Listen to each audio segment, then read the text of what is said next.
ASMR et on se retrouve sur une vidéo de présentation de mes cadeaux de Noël. Donc on a 3 mangas, un livre, un jeu de société et des figurines Funko Pop. Donc comme à mon habitude, je vais commencer par les Funko avec celle-ci, Rey de Star Wars 7, 8, 9. Les derniers Jedi, le 8, le réveil de la force, le 7, et le 9, l'ascension de Skywalker. Donc elle est très jolie, mais elle avait la tête qui était cassée, le ressort. Donc j'ai dû la réparer comme j'ai pu. Je ne peux plus bouger sa tête réellement, elle n'est pas vraiment dans l'axe. Mais j'ai peur de la recasser si j'y retouche. Mais c'est une position qui est correcte, donc ça va. Donc comme vous pouvez le voir, elle a son sabre laser en main. Et je crois qu'elle est issue du 9e film, il me semble. J'avais même pas vu, mais elle a un blaster au niveau de la jambe. Je sais pas si vous voyez bien. Ouais, très jolie en tout cas.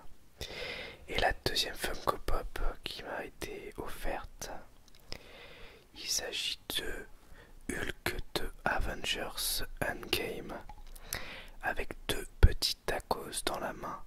Donc c'est le moment où je crois qu'il les donne à Ant-Man, il me semble.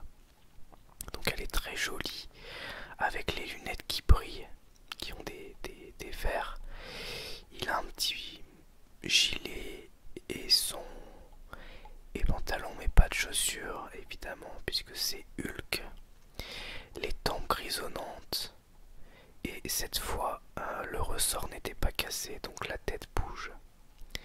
Vraiment très très très jolie et un petit peu plus grande que les Funko Pop habituels, donc ça fait son effet sur l'étagère. Donc une figurine Funko Hulk de Avengers Endgame, film que d'ailleurs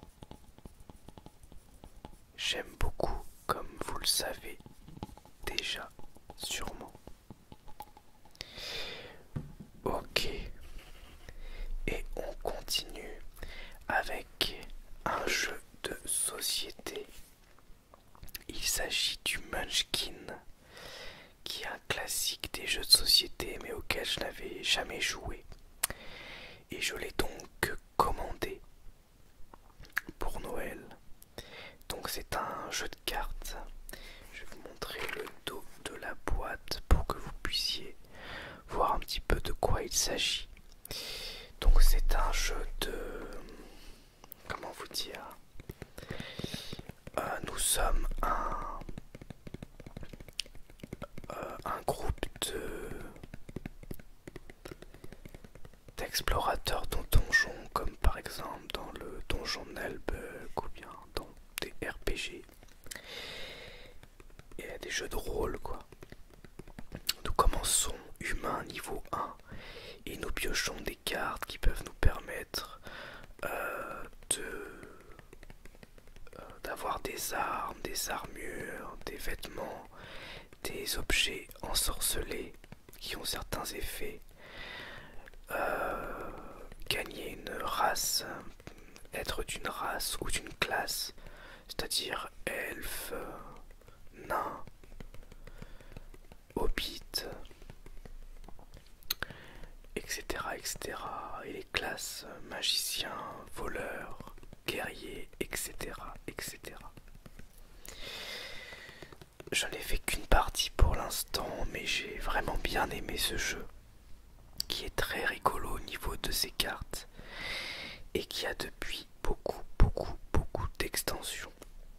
Donc évidemment on combat des monstres qui ont chacun des caractéristiques qui leur sont propres. Enfin surtout s'il y a des défaites, mais je vous expliquerai tout tout ça dans une vidéo dédiée à ce jeu, puisque je pense en faire une vidéo clairement dédiée, une vidéo uniquement sur ce jeu pour vous montrer un petit peu des cartes, vous expliquer les règles, etc. etc. Je vais vous lire le dos de la boîte. Souvenez-vous, vous rêviez de monstres à trucider, de dragons à étrier, de princesses à sauver et de donjons à piller. Mais la dure réalité vous apparaît enfin. Les armuriers vous arnaquent, vos compagnons d'aventure sont des pitres. Les monstres sont tous au courant que vous êtes niveau 1 et toujours pas une pièce d'or à l'horizon. Munchkin a reçu le prix Origins du meilleur jeu de cartes en 2001. Donc vous voyez ça, ça commence à dater. Hein. Et on peut sans contexte lui décerner celui de plus drôle de tous les temps. Contient 168 cartes, des règles et un dé. 10 ans et plus, 3 à 6 joueurs, environ 1 heure pour une partie. Et on continue avec un livre. Vous n'aurez pas un vrai livre avec de vrais textes. Chose assez rare. De Maxime Chatham, auteur que j'adore et dont j'ai lu la quasi-intégralité de l'œuvre. Et il s'agit ici de un secte ou une secte, c'est un UN, entre parenthèses E-S-E-C-T-E. Maxime Chatham, qui est un auteur français qui fait essentiellement, enfin majoritairement des thrillers, souvent assez violents sur les tueurs en série, mais pas que. Il a aussi une série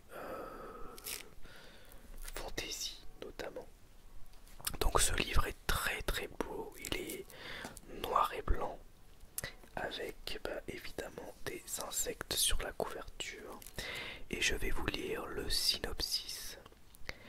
Et si tous les insectes du monde se mettaient soudainement à communiquer entre eux, à s'organiser, nous ne survivrions pas plus de quelques jours.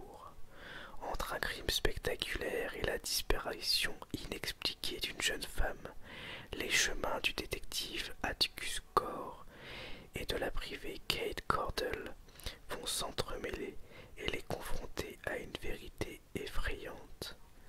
Des montagnes de Los Angeles au bas-fond de New York, un thriller implacable et documenté qui va vous démanger. Maxime Chatham est l'auteur d'une vingtaine de romans vendus à plusieurs millions d'exemplaires dans le monde. Très joli livre en tout cas. Si ça vous intéresse, je pourrais vous lire les premiers chapitres, mais j'espère ne pas être censuré par les droits d'auteur. Et on termine avec 3 imposants volumes de l'édition colossale de l'Attaque des Titans. Donc le volume 7, le volume 8, que voici, et le volume 9. Donc je ne vais pas vous dire trop qui sont les titans sur la couverture, parce que je veux pas vous spoiler l'Attaque des Titans. Mais sachez juste que ces tomes, je les ai trouvés incroyables. Parce qu'en fait, ils sont... il y a énormément de révélations et de changements par rapport à l'histoire de base. Et ça prend une tournure politique absolument géniale et assez inattendue, je trouve. Enfin, moi, je m'y attendais pas du tout. Je vais juste vous montrer peut-être un ou deux dessins. Voilà, un dessin, mais vous ne connaissez pas vraiment les personnages qui se passent, donc ça va pas vraiment être du spoil. Voilà, un dessin magnifique. Est-ce que j'en ai un autre? Ouais, on peut pas dire que plus, il n'y avait même pas de texte. On voit pas bien qui est le personnage, donc ça va. Ça va, ça va. Est-ce que j'aurai... Attendez, je vais vous montrer un autre volume. Je vais essayer de trouver des dessins un peu cool. Par exemple, voilà, ici on a un dessin du titan colossal que l'on voit dès le tome 1. Regardez-moi ça. C'est génial d'avoir des mangas comme ça en grand format et encore plus sur un manga comme l'Attaque des Titans. Je trouve que c'est une super initiative, d'autant plus que ça revient pas excessivement cher, puisque pour le prix de 3 tomes, vous avez 3 tomes, mais en grand format et avec un papier de qualité. Vraiment, vraiment génial. Donc là, ça contient les tomes 19, 20, 21, 22, 23, 24 et 25, 26, 27. Donc je suis presque à jour, puisqu'il y a actuellement 29 tomes sortis en France. Voilà donc pour cette vidéo sur mes cadeaux de Noël. Moi j'espère en tout cas que ça vous aura plu. Ça a été compliqué de l'enregistrer parce que je suis un petit peu malade. Et donc c'est compliqué de faire une vidéo plus longue parce que je risque de me mettre à tousser. Donc merci à tous, à bientôt et je vous souhaite